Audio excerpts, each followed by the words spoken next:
Eu achei estranho, não, né? Tava falando com o Mauro antes de começar o programa, o Tite colocar o time inteiro titular, né? Então, tem isso. Porque é quinta-feira, mas dentro de uma linha de raciocínio do Tite, dentro daquilo que ele vem fazendo ao longo do ano, eu esperava um time mesclado, um time com alguns jogadores de fora, por exemplo, com a Arrascaeta, segurando um pouquinho a Arrascaeta, o próprio De La Cruz jogando um tempo, entendeu? Ou segurando ali no banco para ver se precisa, porque ele volta de uma contusão, né, de uma pancada no joelho.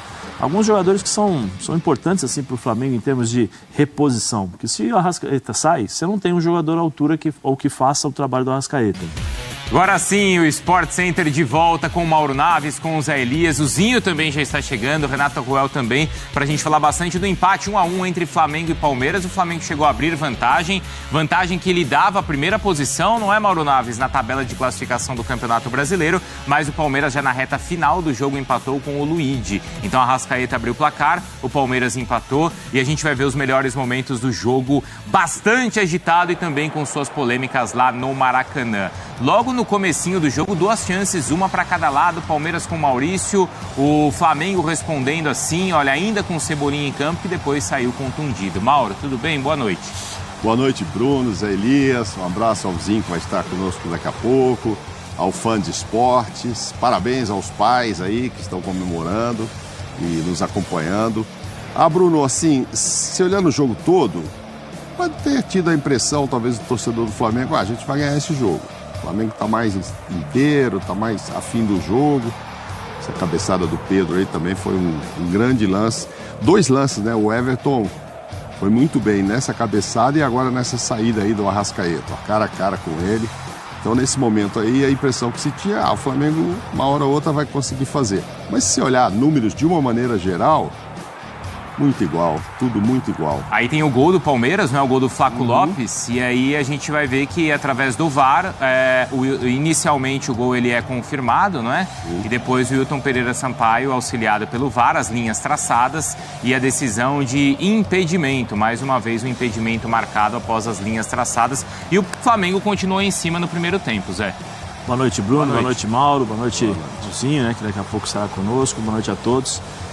Houve em 90 minutos nós tivemos várias alternâncias de jogo, né, de comando do jogo, né? O Flamengo dominou os primeiros 20 minutos, depois o Palmeiras conseguiu brecar um pouquinho, conseguiu dificultar um pouco mais a vida do Flamengo. No segundo tempo o Flamengo começa um pouquinho melhor, o Palmeiras se ajusta de novo, o Flamengo faz o gol.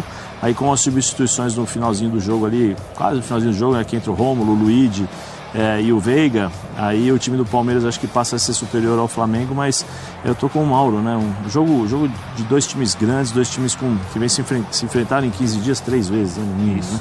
Foram 3 vezes, então existiu um respeito muito grande, uma rivalidade dentro do campo, mas a qualidade prevaleceu em termos dos confrontos. Mas foi um jogo muito equilibrado. O Everton acho que fez o maior número de defesas, né? O Rossi também apareceu bem, né? Mas as defesas do Everton talvez sejam mais plásticas, sim, né, Zé? São mais, vamos dizer assim, são mais vistosas, né? O Rossi tem uma maneira diferente, inclusive no gol, né? O Rossi chegou a fazer a defesa, mas... talvez a mais vistosa foi defender a cabeçada do Rony, né? Foi difícil, né, de defender. Aí ele acabou espalmando, a defesa é difícil, foi a queima-roupa, que a Luigi fez seu primeiro gol no profissional, né? Mas foi um jogo... a gente espera sempre mais dessas 2 equipes, né? Do Flamengo se espera mais tecnicamente, do Palmeiras uma competitividade maior. Mas as 2 equipes têm muita qualidade e aí, como eu falei, as alternâncias de jogo, do comando do jogo, né? Dentro de 90 minutos determinaram o empate. E os 3 jogadores que participam do gol são os que apareceram depois de substituições, né? O Rômulo levanta a bola na área, o Rony cabeceia e aí na sequência o Luigi empurra a bola pra dentro. Ainda teve uma expulsão, é isso? Do Murilo, já no finalzinho do jogo, né, Mauro? Bem no final já não interferiu, não criou nenhuma vantagem a mais pro Flamengo, o fato de ter um jogador a menos, enfim. Mas se sai um golzinho ali, sempre iam dizer que foi um prejuízo, né? Teve essa chance após a expulsão, mas foi pra fora.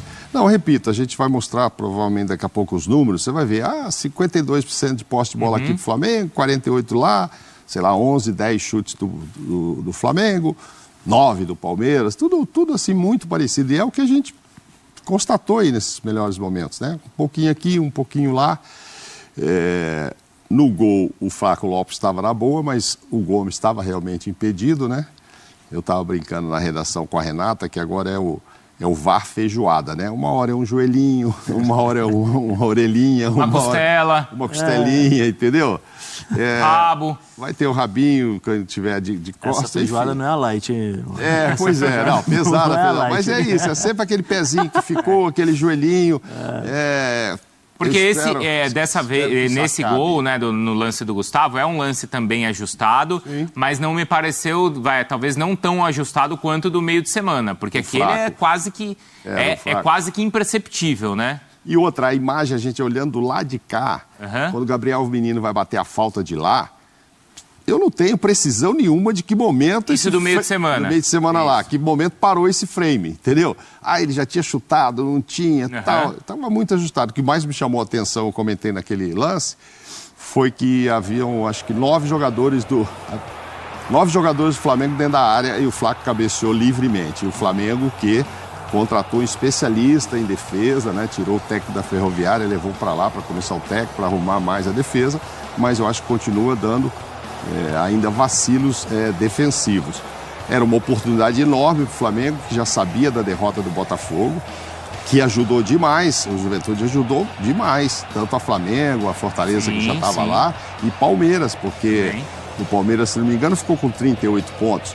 O Botafogo iria para 46. O Flamengo, ele abriria 6 pontos de vantagem para o Palmeiras e ainda com um jogo a menos. Né? Botafogo hoje tem 43 pontos. Fortaleza 42, Flamengo 41 e Palmeiras 38. O Palmeiras 38. Se o Botafogo ganha, seriam 46. Isso. É muita coisa. Esse é o gol do meio de semana, né? Exato. Aí, ó, eu não vejo lá o menino, né, para saber que horas que ele bateu na bola ali. Que hora que ele bateu na bola, ele bateu. De que horas que o VAR parou o pezinho dele lá e tal, enfim. Agora, isso aí tá certo, ok, anulou, hoje estava errado, anulou, e a gente vai nesse VAR, mas nada confiável, né? Ninguém vai me convencer. Quem disser que estava impedido, eu falo ok. Quem disser não estava, eu falo ok, porque eu não tenho uma certeza absoluta. Eu espero que a gente tenha câmeras melhores, um VAR diferente para o ano que vem. Com uma maior definição, com uma tecnologia melhor. Sim, porque você paga 100 milhões de prêmio para os clubes. Toda semana eu falo isso. Gasta 30 para um VAR melhor. Não adianta você aumentar toda vez premiação de Copa do Brasil, de Libertadores, É o cala-boca. Não, mas correu o risco de uma competição tão cara, assim, um prêmio tão alto, ser decidido, às vezes, num erro. Então, e aí... melhore esse sistema para a gente não ter problema, como tem lá fora. A gente viu agora na Olimpíada, inclusive o Brasil acabou de fazer um gol ali, né, na final contra os Estados Unidos, na hora, pipi, ninguém reclama, não, tá aqui e tal, marca, põe a faixa. Os nossos não, os nossos são demorados e suspeitos. Não estou dizendo que eles estão errados, que eles erraram os lances. Não, mas você fica na dúvida. A própria, eu não sei se ainda é o mesmo, até perguntar para a Renata quando ela chegar, a própria empresa que faz o software do VAR, ela mesma admitiu, né, que ela não tem uma precisão, que existe Essa atual ferramenta, Renata, faz 5 anos que a Renata conta a mesma coisa pra gente. Tem uma diferença, não, né, a diferença não, e é o importante uma coisa. A diferença não é de 1 centímetro, de 2, é de 30 centímetros. 30! A margem de erro é de 30 centímetros, ou seja, não serve para nada. Quem tem ali a ferramenta na mão é que decide se quer marcar o impedimento ou não. Porque de um frame para cá ou um frame para lá, você classifica ou você elimina o time, dá uma vitória para um, dá uma vitória para outro. Se você pegar o lance de quarta-feira da semana, né, no meio da semana, você falar gol, passa. Isso passa. Isso que eu te digo, porque não é uma certeza absoluta. Não é uma certeza, realmente, não é certeza absoluta. Mas aí, sabe qual que eu acho que é o maior problema, Zé? Eu não vou nem... Já que a ferramenta ela não presta, vamos falar assim, né, ela não é precisa, para não falar que não presta, já que ela não é precisa, eu não vou condenar nesse gol de quarta e nem nesse gol de hoje, né? Porque o de hoje acho que já era visível ali, né? Eu acho que Mas peraí, é um absurdo em campo o Bandeira ter dado impedimento no lance do gol do Palmeiras, porque o Rony tá muito atrás, mas muito atrás do Vinha. Mas muito. Então, no gol de quarta, Nesse gol de hoje não dá para condenar a arbitragem. Tem 2 ou 3 à frente, né? Ele levantou, né? Sem ver quem cabeceou, né? Mas, pelo amor de Deus, ele levantou. Ele tá lá para isso, é um absurdo. Óbvio, claro. É um absurdo existir dúvida nervosa, no gol do né? Palmeiras, no gol do Luigi. É o braço nervoso, né? Antes de acontecer o lance, ele já tá nervoso. E às vezes acontece outros lances que a mão não fica nervosa e eu fico preocupado. Aquele impedimento claríssimo, o cara espera a jogada ser definida, o zagueiro vem, dá um choque com o atacante, e vai não sei o quê, o goleiro sai, o risco de se machucar. Em lances que a gente vê assim, o cara tá 3 metros para frente, levanta logo e para isso. Então são situações que a gente não tem como não criticar a arbitragem nesse sentido. A gente já vai trazer a Renata aqui para ela falar, claro, dessa questão toda do impedimento e também, claro, outros lances da arbitragem. Mas ainda sobre o empate, esse 1-1, bom para alguém, pior para alguém, Zé Elias, como é que você avalia? Eu acho que é bom pro Palmeiras, que não fica tão atrás, e ruim pro Flamengo, eu acho.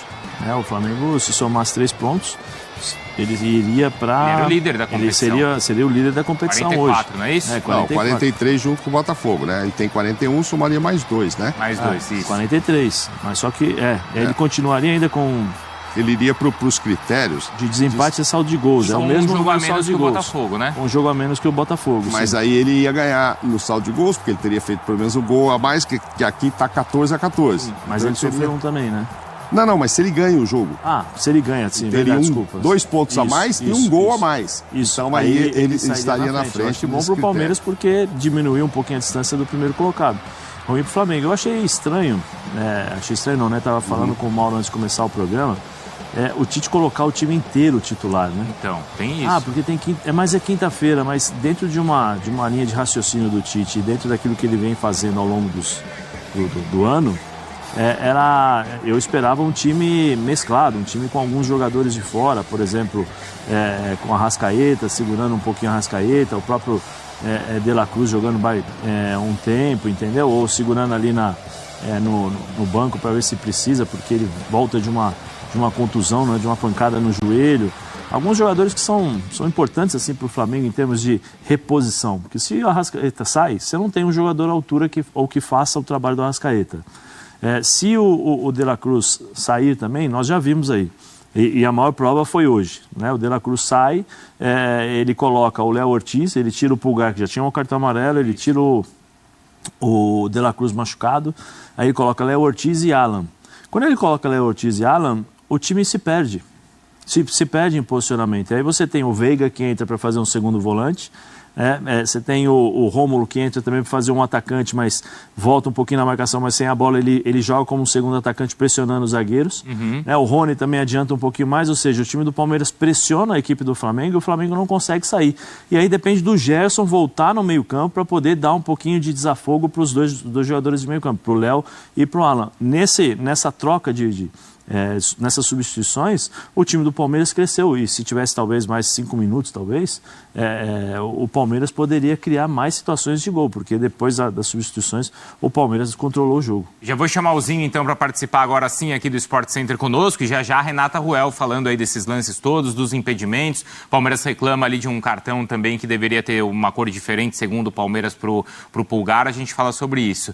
Zinho, boa noite, a gente fala sobre esse 1-1, o Zé Elias avaliava aqui que as mudanças do Palmeiras, as mudanças do Abel surtiram mais efeito que as do Tite. Você concorda? Boa noite, Zinho. Boa noite, Vicário, tudo bem? Tudo. Prazer estar contigo mais uma vez. Zé Elias, meu parceiro. Mauro Naves todo dia, né? Tá enjoado de mim o Mauro Naves. Vamos lá. Um abraço, presidente. Valeu. E fã de esporte. Concordo sim com o Zé. Um jogo bem diferente, né, do que a gente viu desses confrontos de Copa do Brasil, né? Esse sim, o Palmeiras não só jogando na defesa, como foi no jogo no Maracanã pela Copa do Brasil, que gerou muitas críticas, né? Abdicou totalmente do ataque. E da mesma forma foi para o Flamengo, né? No jogo de volta, o jogo com a vantagem. Discutimos muito sobre isso, né, presidente? Sobre a postura do Flamengo também. Esse jogo, por mais que o Flamengo no início do jogo tenta mais jogar, até por jogar em casa e pelas escolhas de escalação, né? O Tite não poupou tanto assim como o Palmeiras. Enfim, acho que um jogo mais equilibrado, mas um Palmeiras com um resultado adverso e as mexidas todas feitas, como o Zé falou, a gente vê um Palmeiras querendo buscar o resultado, porque uma derrota o deixava atrás na pontuação, né? Na briga ali pela primeira colocação, mas uma derrota seria muito pior. Então o garoto, né, que entra, logo que entra, né, 18 aninhos, fazer um gol num clássico como esse, na rivalidade como está, esse jogo, né, o que ele está representando no cenário nacional, Palmeiras e Flamengo, é a maior rivalidade do momento não, de alguns anos, deve ser com certeza esse garoto aí deve estar vivendo um momento muito especial, o Luigi, né? E acaba fazendo o gol de empate, como o Zé falou, o Palmeiras poderia até no final do jogo, como propôs mais o jogo, buscar outro resultado. Mas no final acho que fica até justo. Agora tem as polêmicas todas, né, Vicário? Vamos esperar a Renata aí, ela vai falar e a gente vai dar a nossa opinião aqui também, mas mais uma vez, muitas polêmicas, né? Você acha, Mauro, que o Flamengo deveria... Porque assim, o Flamengo ele jogou com força máxima, o Palmeiras não. Com muitos jogadores titulares, principalmente da defesa, né? Mas não com todos os seus principais jogadores. O Flamengo, você acha que deveria ter feito uma escolha diferente, Mauro? Não, eu acho que era muito importante esse jogo. E eu não acreditava mesmo durante a semana. O Zinho não esteve conosco na sexta e a gente discutiu isso. E eu comentava com o Zé, que eu acho que o Pascoal, o Silas, que esteve conosco, eles tinham dúvidas, assim, achavam que poderiam ser dois times mesclados hoje, por causa dos compromissos durante a semana. Né? E Palmeiras principalmente com o Botafogo, né? Sim. É um jogo... Já na quarta, o Flamengo é na quinta. Exato, né? É um jogo muito pesado aí e muito decisivo, né? Vale muito esportivamente continuar na Libertadores e também financeiramente. Mas eu achava que não, porque penso eu que se o Abel vai com um time muito poupado e perde esse jogo, aquilo que nós comentamos há pouco, ia ficar muito distante. Por sorte deles, Flamengo, Botafogo, do próprio Fortaleza, desculpa, Flamengo, Palmeiras e do próprio Fortaleza, o Botafogo não ganhou. Mas uma derrota hoje aí do Palmeiras e uma vitória do Botafogo já deixaria uma margem muito grande de pontos. Aí o Palmeiras não passa pelo Botafogo na Libertadores, vai correr só atrás do Brasileiro? Tá, mas a quantos pontos? A 9, 10, entendeu? De novo essa história? De novo aquela história. Então, assim, eu achava que o Palmeiras, mesmo tendo que jogar e tal, uma partida muito importante, ele marcaria.